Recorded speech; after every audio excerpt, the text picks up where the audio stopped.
Hello guys, मैं कुणाल देव, आपका दोस्त और इस चैनल का होस्ट।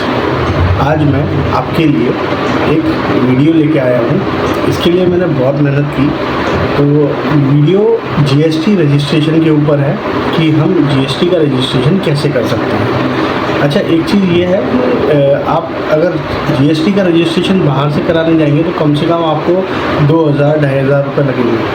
तो आप ये अपने पैसे बचा सकते हैं और घर पर ही जीएसटी का रजिस्ट्रेशन कैसे करते हैं तो आप सीख सकते हैं। तो ज़्यादा देर ना करते हुए मैं इस जीएसटी का रजिस्ट्रेशन कैसे करते हैं वो रजिस्ट्रेशन मैं आपको बताता हूँ। अच्छा, आपने अभी तक चैनल को लाइक नहीं किया हो तो प्लीज़ लाइक, सब्सक्राइब और कमेंट कीजिए और मुझे फीडबैक दीजिए कि मेरा काम कैसा है। बहुत बहुत धन्यवाद आपका। अब चालू करते हैं हम। अपना गूगल खोल लीजिए। तो गूगल खोलने के बाद उस पर वेबसाइट है gst.gov.in पर जाएंगे। आप देखिए, रजिस्टर पर जैसे ही गए तो इसमें हमें सबसे पहले कुछ बॉक्सेस भरने पड़ेंगे। तो इसमें लिखा है, देखिए आप, am a tax payer. State, आप जिस स्टेट से हैं वो स्टेट डाल दीजिएगा। आपने जैसे इसमें स्टेट डाल दिया, डिस्ट्रिक्ट डाल दी जिस डिस्ट्रिक्ट से हैं आप। और मैं एक ही चीज़ आपको करके बता रहा हूँ, ठीक है। आप जिसके नाम से जीएसटी रजिस्टर करना है आप वो रजिस्ट्रेशन कर दीजिए, उसका नाम डाल दीजिए। उसके बाद पैन नंबर डाल दीजिए अब अपना। अच्छा, कुछ चीज़ें इसमें मैं ब्लर करता जा रहा हूँ क्योंकि ये थोड़ा क्या है, पर्सनल डिटेल्स हैं। उसके बाद आप अपना ईमेल एड्रेस डाल दीजिए, जिस ईमेल एड्रेस पे आपको कम्युनिकेशन चाहिए, क्योंकि जीएसटी की तरफ से आपको मेल्स भी आएंगे। आप अपना रजिस्टर्ड मोबाइल नंबर डाल दिया, कैप्चा कोड डाल दिया इसमें, और उसके बाद आप प्रोसीड कर लीजिए। आपका ये ओटीपी आएगा मोबाइल और ईमेल पर। जैसे आपने ओटीपी डाला, आपका ये टीआरएन नंबर जनरेट होगा। टीआरएन नंबर जनरेट होने के बाद आप आगे प्रोसीड करेंगे तो टीआरएन नंबर डालना पड़ेगा आपको, और टीआरएन नंबर को हम यहाँ पर डालेंगे और एक कैप्चा कोड जो कि दिख रहा है उसे डालेंगे। हमारे मोबाइल पर एक ओटीपी आएगा या ईमेल पर, तो उसे हम डाल देंगे। ओटीपी डालने के बाद उसको हम आगे प्रोसीड करेंगे। एक नया पेज खुल चुका है जिसको हम आगे एक्शन में प्रोसीड करेंगे, और एक और नया पेज खुला है जिसमें हम अपनी बेसिक इन्फॉर्मेशन डालेंगे, जिससे कि जीएसटी का रजिस्ट्रेशन होगा। देखिए, बिज़नेस की डिटेल, हमारे बिज़नेस का नाम क्या है, तो जो भी आपके बिज़नेस का नाम है आप इसमें डाल सकते हैं।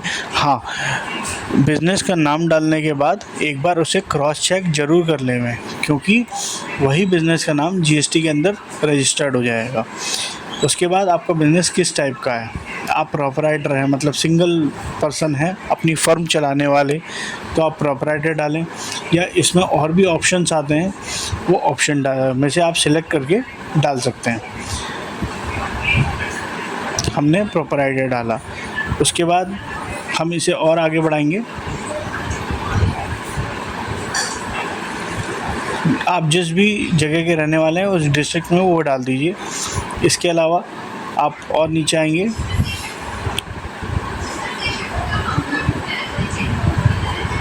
आपको रजिस्ट्रेशन क्यों चाहिए उसमें आपको सेलेक्ट करना होगा।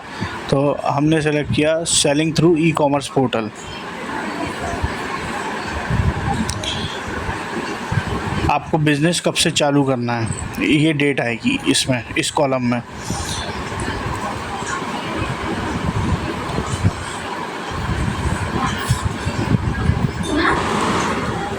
अच्छा, date on which liability to register arise, इसमें भी आप करंट डेट डाल देंगे।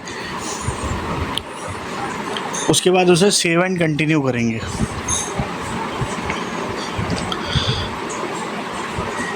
उसके बाद अगला पेज खुल जाएगा। इसमें आप अपनी बेसिक इन्फॉर्मेशन देंगे, नाम, सरनेम, फादर्स नेम, उनका सरनेम, डेट ऑफ बर्थ और मोबाइल नंबर, ये सब बेसिक इन्फॉर्मेशन। ईमेल जो रजिस्टर्ड है आपके मोबाइल और ईमेल, वो सब उसमें आ जाएगा। इसके बाद आप मेल है फीमेल है ये सिलेक्ट करेंगे। नीचे आपका पैन नंबर और प्रोपराइटर वहाँ आ जाएगा।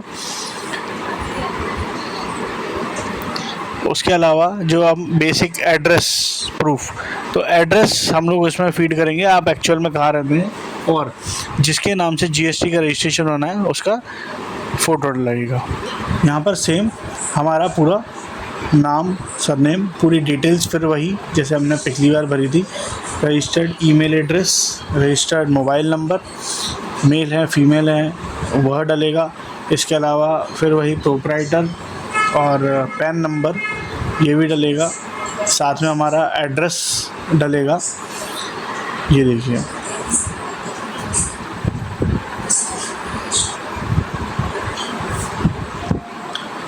एड्रेस डलने के बाद यहाँ पर डेजिग्नेशन जो कि प्रोप्राइटर है और पैन नंबर।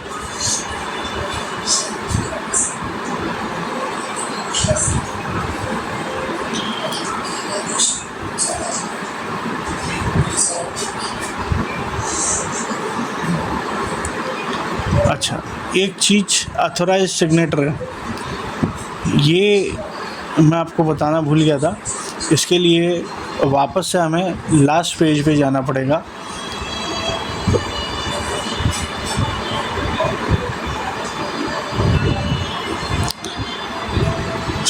इससे पहले वाले पेज पर जाएंगे और सबसे नीचे जाकर जो ऑफ है other information also authorize signature, इसको यस कर देंगे, सेव एंड कंटिन्यू करेंगे और हमारा सेम पेज पर वापस आ जाएंगे। वहाँ पर अपनी डिटेल्स भरेंगे। ये देखिए, अब वो पुराने पेज की डिटेल यहाँ पर फिर से आ चुकी हैं सेम। इसे सेव एंड कंटिन्यू करेंगे।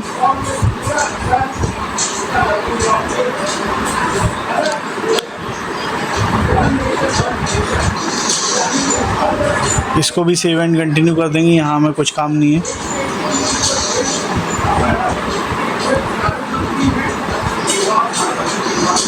अब यहाँ पर हम अपना एड्रेस फिर से डालेंगे, प्रॉपर फुल एड्रेस।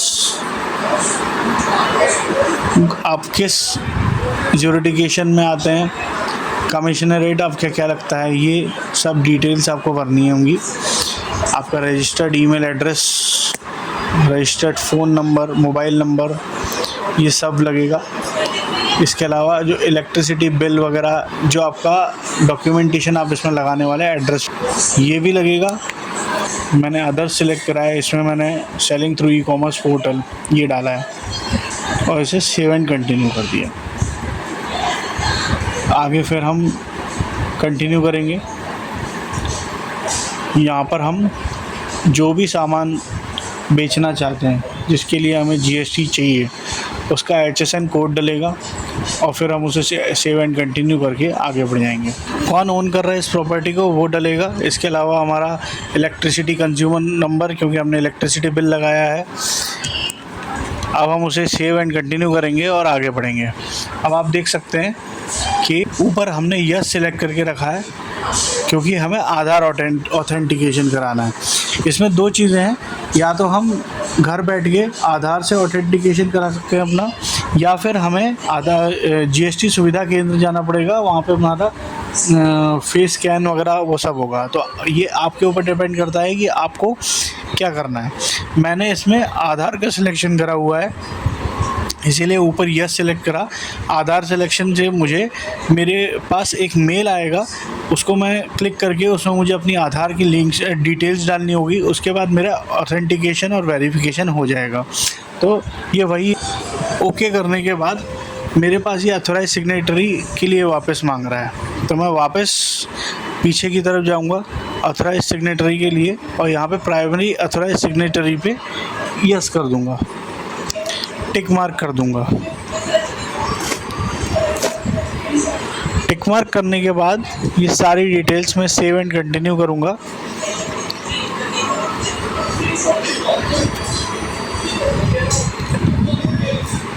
एक्चुअली शुरुआत के टाइम पे हम ये सिलेक्ट नहीं कर पाए थे, इसीलिए हमने इसे सिलेक्ट करा।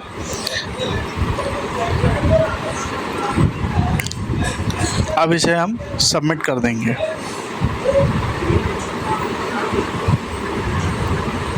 ओके बटन दबा दिया। यहाँ हमने सेलेक्ट कर दिया कि हाँ हम पूरी जानकारी सही दे रहे हैं। हमारे मोबाइल पर एक और OTP आया जिसे हमने फिलअप कर दिया और ये हमारा GST के लिए रजिस्ट्रेशन सक्सेसफुल हो चुका है।